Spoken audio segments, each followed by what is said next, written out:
High dear viewers, আমি শাহাম সৈকত ফিনল্যান্ডের ভাসা city থেকে আপনাদের সবাইকে জানাচ্ছি স্বাগতম। আমার আজকে আলোচনার বিষয়বস্তু হচ্ছে ফিনল্যান্ডের student visa A to Z process. Basically এই যে A to Z প্রসেস বললাম, এই 8 থেকে 9 মাসের একটা প্রসেস 8 থেকে 9 মিনিটের একটা ভিডিওতে বলাটা বহুত কঠিন। তারপর আমি টু দ্য পয়েন্ট চেষ্টা করব যারা ফিনল্যান্ডে স্টুডেন্ট ভিসা অ্যাপ্লিকেশন করবেন তাদেরকে একটা গাইড দিতে যে কিভাবে আপনারা ফিনল্যান্ডের প্রসেসগুলো করবেন স্টেপ বাই স্টেপ।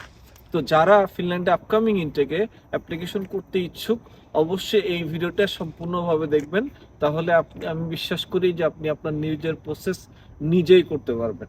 আর নিজে না করলেও অ্যাটলিস্ট আপনার একটা সার্বিক আইডিয়া থাকবে যে আপনি প্রসেসটা কোন স্টেপ থেকে কোন স্টেপে যাচ্ছে। তো আর দেরি না করে চলুন চলে যাই মূল আলোচনায়। প্রসেসিং এর ফার্স্ট যে স্টেপ অর্থাৎ স্টেপ 1 সেটি হচ্ছে পজিটিভ মাইন্ডসেট। যে কোনো কাজের জন্য একটা পজিটিভ মাইন্ডসেট দরকার। অর্থাৎ অনেকেই আছেন যেটা আজকে পোল্যান্ড, কালকে সুইডেন, কালকে ফিনল্যান্ড, কালকে ইউএসএ, এক এক দিন এক এক দেশে যাচ্ছে। এমন মাইন্ডসেট থেকে বেরো এসে ফোকাস করতে হবে যে না, আমি ফিনল্যান্ডেই যাব, ফিনল্যান্ডেই অ্যাপ্লিকেশন করব। এই পজিটিভ মাইন্ডসেটটা ইজ ভেরি ইম্পর্ট্যান্ট। তো এটাই হচ্ছে আমার প্রসেসিংয়ের স্টেপ 1 বলে আমি মনে করি। So you should focus your mindset, you should have a positive mindset. Step 2 সেটা হচ্ছে choosing right programs and right university. এই স্টেপ 2টা ভেরি ক্রুশিয়াল, কারণ আপনার একাডেমিক ব্যাকগ্রাউন্ড আপনার প্রোফাইলের উপর ডিপেন্ড করে আপনি সঠিক প্রোগ্রাম চুজ করা, সঠিক সিটি চুজ করা, সঠিক ইউনিভার্সিটি চুজ করা এবং ওই প্রোগ্রামে আপনি অ্যাপ্লিকেশন করে ফাইনালি অফার লেটার পাবেন কিনা সব কিছু মাথায় রাখতে হবে। তো এই যে চুজিং রাইট প্রোগ্রাম এবং রাইট ইউনিভার্সিটি এর জন্য ইনাফ আপনার হচ্ছে রিসার্চ প্রয়োজন হয়। আপনি যদি যথেষ্ট রিসার্চ না করেন তাহলে আপনার ডিসিশন রং হয়ে যেতে পারে। অফার লেটার আসা বা ভিসা হওয়াটাই কিন্তু শেষ না। যেমন অনেক সিটি আছে, অনেক ইউনিভার্সিটি আছে যেখানে গিয়ে পড়াশোনা করে আপনি কিন্তু সার্ভাইভ করাটা ডিফিকাল্ট হবে। তো লুক বিফোর ইউ লিভ, দেখে শুনে পা বাড়ান, এই বিষয়টা মাথায় রাখতে হবে।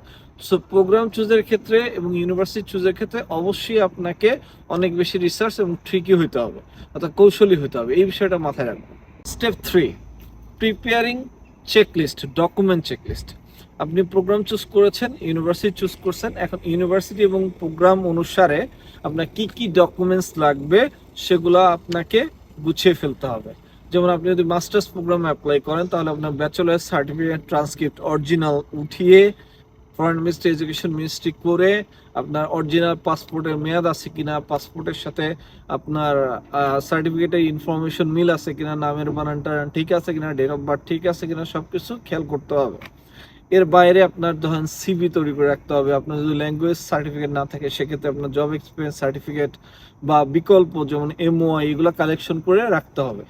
Fourth, application.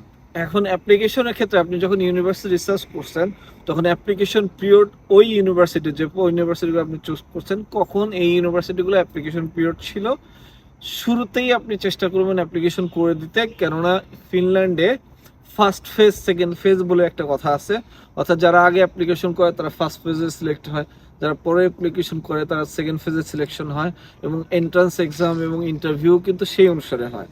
ততএব আপনাকে মনে রাখতে হবে যে আপনার অ্যাপ্লিকেশন যেন শুরুর দিকে হয়, কারণ ফিনল্যান্ডে আর্লি বার্ড ডিসকাউন্ট বলেও আরেকটি কথা আছে, অর্থাৎ যারা আগে অ্যাপ্লিকেশন করে এবং যারা আগে অফার লেটার অ্যাকসেপ্ট করে এবং টিউশন ফি দেয় তারা আর্লি বার্ড ডিসকাউন্ট পায়। তো এই বিষয়গুলো মাথায় রেখে আপনার ডকুমেন্টসগুলো আগে থেকে রেডি করে শুরুতেই যাতে আপনি অ্যাপ্লিকেশন করতে পারেন সেই সেট আপ যেন আপনার থাকে। Number 5, entrance examinations. আপনার অ্যাপ্লিকেশন ডান, এখন আপনাকে প্রস্তুতি নিতে হবে কোন কোন ইউনিভার্সিটি আপনাকে এন্ট্রান্স এক্সাম নেবে। এই এন্ট্রান্স এক্সামিনেশনের জন্য আপনি একটা প্রিপারেশন নিতে হবে। বাট এন্ট্রান্স এক্সামের কোশ্চেন কি আসবে এটা হয়তো বা আমরা অনেকেই জানি না। বাট একটা জিনিস মাথায় রাখবেন, যদি আপনি ইংলিশে স্ট্রং বেস থাকে এবং ম্যাথমেটিক্সে এবং যারা বিজনেসে তারা বিজনেস ফিল্ডে যদি নলেজ ভালো থাকে অবশ্যই আপনি এন্ট্রান্স এক্সাম ওভারকাম করবেন। তো এন্ট্রান্স এক্সামের ক্ষেত্রে আমি মনে করি যে আপনাদের মূল ফোকাস থাকা উচিত আপনাদের ল্যাঙ্গুয়েজ ইমপ্রুভমেন্ট, যদি আইএলটিএস না থাকে। আর যদি আইএলটিএস থাকে তারপরেও আপনি ইংলিশ ইমপ্রুভ করার চেষ্টা করবেন। আর এন্ট্রান্স এক্সাম পার হওয়ার পরে আরও থাকে ওরাল ইন্টারভিউ। এই ওরাল ইন্টারভিউ পার করতে হলেও কিন্তু আপনার ঘুরে ফিরে ওই ইংলিশের স্কিলই প্রমাণ করতে হবে। কেননা আপনি একটা ইউরোপের ফার্স্ট ক্লাস ইউনিভার্সিটিতে আসবেন, সেখানে আপনি ইংলিশের এবিলিটি ছাড়া পড়াশোনা করবেন, এটা ভাবা অসম্ভব। হ্যাঁ, তো এই বিষয়গুলো আপনার মাথায় রাখবেন। Number 6, accepting offer. আপনারা জানেন যে ফিনল্যান্ডে 6টি ইউনিভার্সিটি অ্যাপ্লাই করা যায়, 6টি প্রোগ্রামে অ্যাপ্লাই করা যায়। আপনার 2টি বা 3টি ইউনিভার্সিটি থেকে যদি অফার আসে, আপনার ফাইনালি একটি ইউনিভার্সিটি চুজ করতে হবে। তো ধরেন আপনার 2টি বা 3টি প্রোগ্রামে আসছে, সেক্ষেত্রে আপনি দেখবেন সিটি কোনটা ভালো, যেখানে বড় সিটি, সেই ধরনের সিটি চুজ করার চেষ্টা করবেন এবং সাবজেক্টটা প্রেফার করবেন যে সাবজেক্টটা কোনটা ভালো এবং টিউশন ফি কোনটাতে কম। এই কয়েকটি বিষয় মাথায় রেখে আপনি আপনার প্রোগ্রাম চুজ করবেন, তাহলে আপনি আপনার প্রোগ্রাম অফার অ্যাকসেপ্ট করবেন, তাহলে আপনার লং টার্ম প্ল্যানটা ভালো হবে। তো accepting offer, this is number 6। Step 7, tuition fee payment. এখন আমরা জানি, আমি টিউশন ফি নিয়ে অনেকগুলো ভিডিও করছি, 2টা ভিডিও করেছি। তো এই ভিডিওতে আমি বলছি যে টিউশন ফিতে আপনার যদি যারা আর্লি দেয় তাদের একটা ডিসকাউন্ট থাকে, যেটাকে আর্লি বার্ড ডিসকাউন্ট বলা হয়। তো টিউশন ফি পেমেন্টটা হচ্ছে নাম্বার 7th স্টেপ। সেক্ষেত্রে আপনার যদি স্কলারশিপ থাকে সেক্ষেত্রে তো আপনার প্রয়োজন হচ্ছে না, বাট স্কলারশিপ যদি না থাকে বা 100% ওয়েভার না থাকে, সেক্ষেত্রে আপনাকে টিউশন ফি পে করে দিতে হবে, এবং টিউশন ফি পেমেন্ট করা হচ্ছে নাম্বার 7th। টিউশন ফি পেমেন্টের পর আপনার মোটামুটি ইউনিভার্সিটি সাইটটা আপনার ক্লোজ, এখন আপনার ভিসা প্রসেসিং শুরু। তো ভিসা প্রসেসিং এর প্রথমেই যেটা আপনাকে করতে হবে, নাম্বার 8 স্টেপ, সেটি হচ্ছে আপনাকে প্রিপেয়ারিং ডকুমেন্টস ফর ভিসা। তো প্রিপেয়ারিং ডকুমেন্টস ফর ভিসা বলতে, আপনি এন্টার ফিনল্যান্ডে একটি ওয়েবসাইট আছে, যেখানে আপনার হচ্ছে এবং migri.fi, এই 2টি ওয়েবসাইটে আপনারা দেখবেন যে স্টুডেন্টের ভিসা অ্যাপ্লিকেশনের জন্য বা রেসিডেন্স পারমিট অ্যাপ্লিকেশনের জন্য ফিনল্যান্ড বেসিক্যালি রেসিডেন্স পারমিট দিয়ে থাকে, আবার এর পাশাপাশি ডি টাইপ ন্যাশনাল ভিসাও অ্যাপ্লাই করা যায়। তো যারা ডি টাইপ ন্যাশনাল ভিসা বা রেসিডেন্স কার্ড দুটোর জন্য অ্যাপ্লাই করবেন, আমি সাজেস্ট করবো যে আপনার যদি সময় থাকে শুধু রেসিডেন্স কার্ডের জন্য অ্যাপ্লাই করেন। সময় কম থাকলে সেক্ষেত্রে আপনি ডি টাইপ ন্যাশনাল ভিসার জন্য চাইতে পারেন, তাহলে আপনি একটু কুইকার আসতে পারবেন। তো অবশ্যই আপনি ডকুমেন্ট চেকলিস্টটা রেডি করবেন যে কি কি ডকুমেন্টস আপনার লাগবে ভিসার জন্য, অর্থাৎ আপনার এম্বাসিতে সাবমিট করার জন্য। ও একটি বিষয় না বললেই নয়, আমাদের কিন্তু এম্বাসি, ফিনল্যান্ড এম্বাসি কিন্তু বাংলাদেশে নেই, এম্বাসিটি হচ্ছে ইন্ডিয়া। আর এখন কিন্তু ইন্ডিয়ার ভিসাটা করাটাও সময় সাপেক্ষ, এগুলো মাথায় রাখতে হবে। আর ইন্ডিয়াতে কিন্তু ডিরেক্ট এম্বাসিতে ফাইল জমা নেয় না, এরা ভিএফএস এর মাধ্যমে জমা নেয়, কিন্তু সব অ্যাপ্লিকেশন প্রসেস হচ্ছে অনলাইনে, অর্থাৎ এন্টার ফিনল্যান্ড ওয়েবসাইটে আপনি আপনার প্রোফাইল ক্রিয়েট করে আপনি 1 by 1 ইনফরমেশন ফিল আপ করে ডকুমেন্টস আপলোড করে দেন আপনার যে এম্বাসি ফি সেটাও কিন্তু আপনার হচ্ছে এন্টার ফিনল্যান্ডের মাধ্যমেই পে করা যায়, বা আপনি ভিএফএস এ গিয়ে তাদেরকে ক্যাশ টাকার মাধ্যমে পে করতে পারেন। আপনার ডকুমেন্টস গুছানোর পর এই ডকুমেন্টসের মধ্যে কিন্তু স্পন্সরের ডকুমেন্টসটা ইম্পর্টেন্ট।